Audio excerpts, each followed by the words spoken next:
Às vezes a gente acha que a gente tem que decorar todo o livro de regras antes de começar a jogar o jogo. E não é bem por aí. Em japonês também é assim com os kanjis.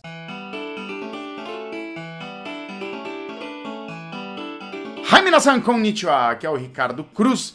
E o tema de hoje deste vídeo é por que não estudar kanjis? É um título meio maluco, meio bizarro, mas eu vou te mostrar por que a gente não deve bitolar no estudo de kanjis, como isso pode atrapalhar, inclusive, o nosso processo de aprendizado da língua japonesa. Mas antes de mais nada, eu quero que você se inscreva aqui no canal, ative o sininho, deixe o seu comentário dando dicas de temas, sugestões. Hoje o vídeo é para dar uma dica mesmo para vocês que estão querendo começar a aprender japonês ou que já estão estudando japonês. Um erro muito comum é isso, de ficar bitolado no aprendizado dos kanjis. O que são kanjis? Kanjis são os ideogramas que o Japão importou da China lá no passado remoto e eles utilizam na sua comunicação escrita, né? Lembrando aí para quem está vendo isso pela primeira vez, hiragana, katakana e kanji são os três alfabetos que os japoneses utilizam na sua comunicação escrita, tá? Os kanjis, eles sempre assustam os aprendizes de língua japonesa porque existe um número muito grande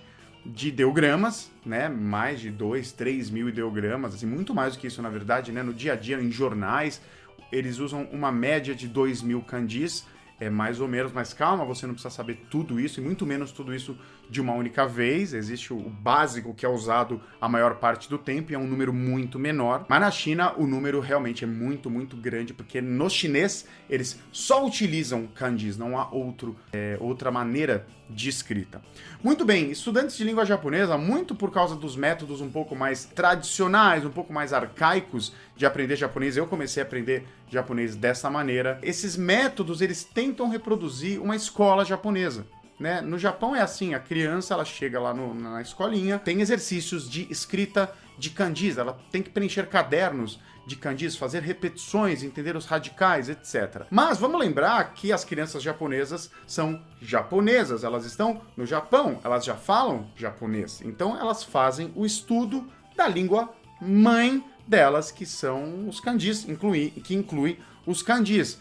Nós brasileiros que queremos aprender japonês, nós não precisamos seguir a maneira que uma criança japonesa, está entendendo o que eu estou falando? Que já fala japonês, faz em sua escola. Nós precisamos aprender japonês, né? E não ficar bitolados na escrita. Então eu quero falar primeiro do que não fazer, e depois eu vou te falar como eu acho que deve ser feito. Você não deve bitolar no estudo da escrita como maneira de aprender japonês. Isso é só um aspecto do aprendizado de japonês, tá? Para você entender mais kanjis, para você ler um texto e identificar os ideogramas, a solução é a prática, é a própria leitura, é o consumo. E aí sim, através do consumo, você destaca partes desse consumo, eu já vou dar um exemplo, e você vai se habituando com esses ideogramas, inclusive, que vão voltar a aparecer. Lembra que eu falei um pouco antes, né? Uma pequena parte, assim, uma porcentagem bem menor do todo de kanjis, né, que são utilizados no Japão,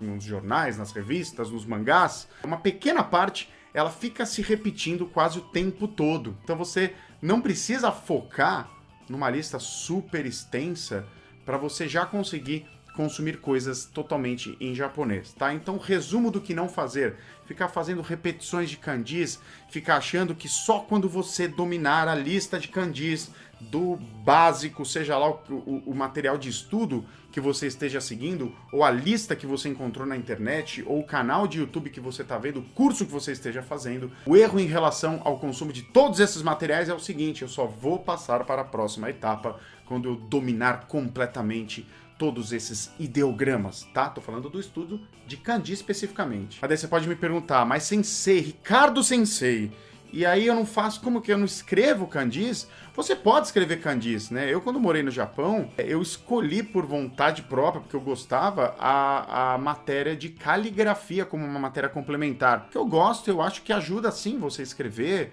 É legal você saber escrever, porque você vai ter contato com radicais dos ideogramas, né, você vai ver partes que se repetem, você vai aprender a ordem dos traços e você vai fixar também simplesmente pelo fato de escrever os kanjis. Mas isso é um estudo complementar, isso não deve ser a base do seu estudo, tá? Muita gente acha que é a base do estudo, eu preciso escrever a exaustão os kanjis para conseguir falar japonês, e não é assim que funciona.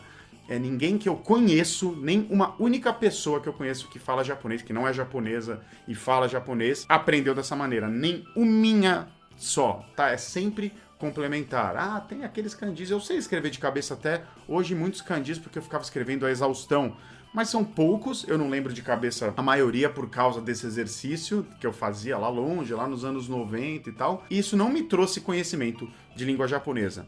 Então, como é que você deve fazer? Como é que é um bom estudo de kanjis? Primeiro, não separar, tá? Faça um estudo complementar sim de kanjis, pode fazer até como se fosse um jogo, se desafiar, lembrar a ordem dos traços, tudo, mas como um estudo complementar. O que você deve fazer para aprender japonês, de fato, é consumir materiais nativos. A internet está aí para te ajudar com isso. Você pode, por exemplo, se você gosta de anime, mangá, tokusatsu, que é muito do público aqui do canal, você pode frequentar sites das suas produções favoritas.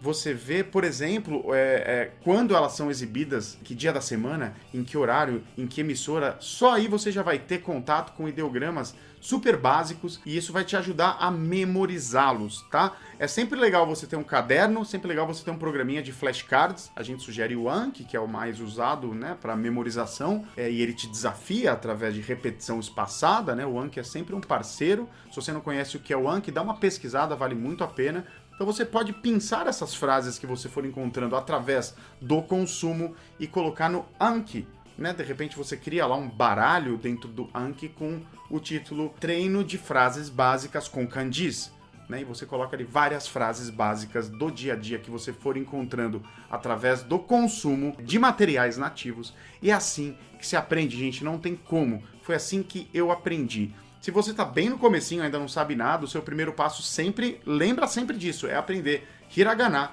e katakana, tá? Sem aprender esses dois alfabetos, que é super simples, você pode aproveitar aí a quarentena e fazer o nosso mini curso de hiragana e katakana que a gente tem, é gratuito, é só você se cadastrar no nosso site, o link está aqui embaixo. Kanji começa junto com o estudo da própria língua japonesa, você vai ter que estudar um pouquinho de gramática, e começar a estudar um pouquinho de gramática para você entender como eles ligam as frases, como eles fazem, como eles não fazem. E o kanji vem junto com esse consumo de materiais nativos. Eu quero dar um exemplo aqui. Peguei uma revista aqui, daquelas que eu gosto bastante, que tem tokusatsu aqui na capa.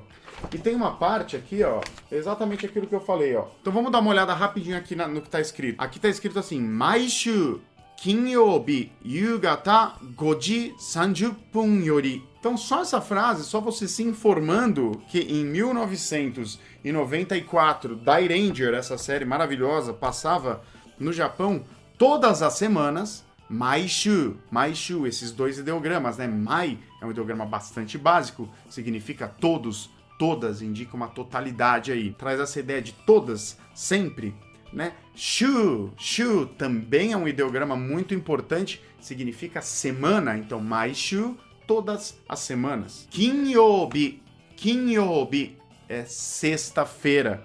Você vê que o yo aqui, ele tá em hiragana, ele não está em kanji. Por quê? Porque essa revista é uma revista infantil e nessa etapa do aprendizado que o público-alvo dessa revista ainda não foi ensinado o kanji de yo. Mas você pode estudar isso em kanji já, tá? Kinyoubi, são esses três ideogramas aqui, né, que é a sexta-feira. E aí você pode aproveitar e já estudar todos os outros dias da semana que seguem esse padrão com yobi no final. Então, Maishu, Kinyoubi, Yugata significa no fim da tarde. E na sequência, Goji, né? Ji é um kanji básico e muito importante que indica as horas, que indica hora. Então, 5 horas. Da onde? Da tarde, né? Não é 5 da manhã, porque é Yugata Goji. Então, 5 horas do fim da tarde ali. 5 horas da tarde. Ah, mas não é só Goji, é Goji 30 pun,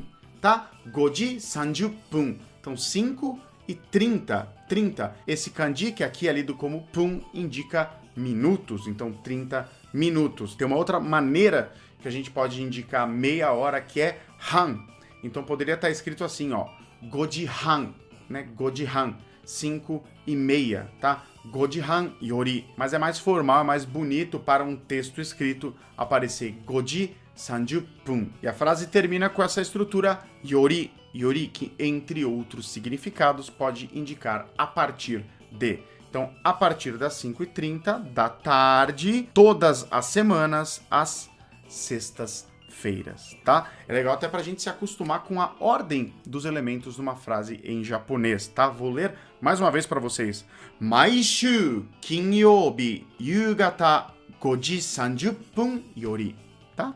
Então você já consegue aí, através do consumo, tá? Se eu tô aqui pela primeira vez, se eu tô começando os meus estudos, uma frase como essa deve estar em sites de animes ou tokusatsu ou qualquer outra coisa que sejam transmitidos na TV, né? Essa informação existe lá dentro e geralmente com um destaque para a pessoa logo que entra saber que horas e onde passa. Eu colocaria essa frase toda nos meus flashcards, tá? Colocaria ela inteira. Maishu kinyobi yugata 5:30 yori. Colocaria essa frase, depois colocaria como se lê, depois colocaria a tradução, né? E aí ficaria usando os flashcards para aprender, para isso espaçadamente sempre voltar a minha atenção.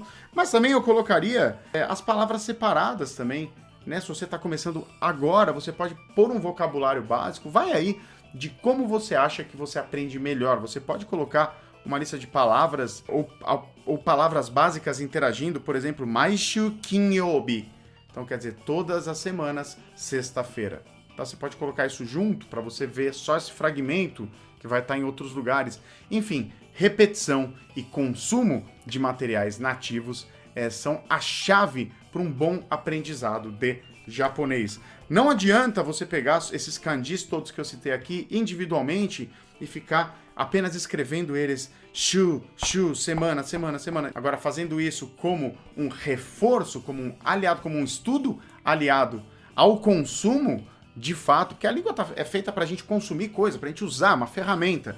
Se você fizer isso como um estudo complementar, você vai ver que os benefícios são incríveis, tá bom? Então, para de ficar só estudando o livro de regras, bitolar em gramática, bitolar em kanjis, querer saber todas as possibilidades, todas as leituras de uma única vez desse ideograma, porque você foi lá no dicionário e ele mostra que ele tem 5 maneiras de você ler aquele ideograma e você precisa decorá-las, você precisa absorvê-las de uma única vez. Não, você nunca vai aprender japonês dessa maneira, tá? Lembra que Nihongo é ferramenta e é usando que você aprende o idioma. E se prepara porque a partir do dia 4 de maio começa mais uma Nihon Golden Week, que é o nosso grande evento de aprendizado de língua japonesa através do consumo de cultura pop. Foi assim que eu aprendi japonês, consegui me tornar cantor lá no Japão, trabalho com o Japão o tempo inteiro e todo mundo pode alcançar esse sonho também, mas precisa aprender e estudar da maneira correta, que é a maneira mais divertida, inclusive, tá? O evento começa no dia 4 com uma live, você pode estar lá conectado ao vivo comigo e segue aí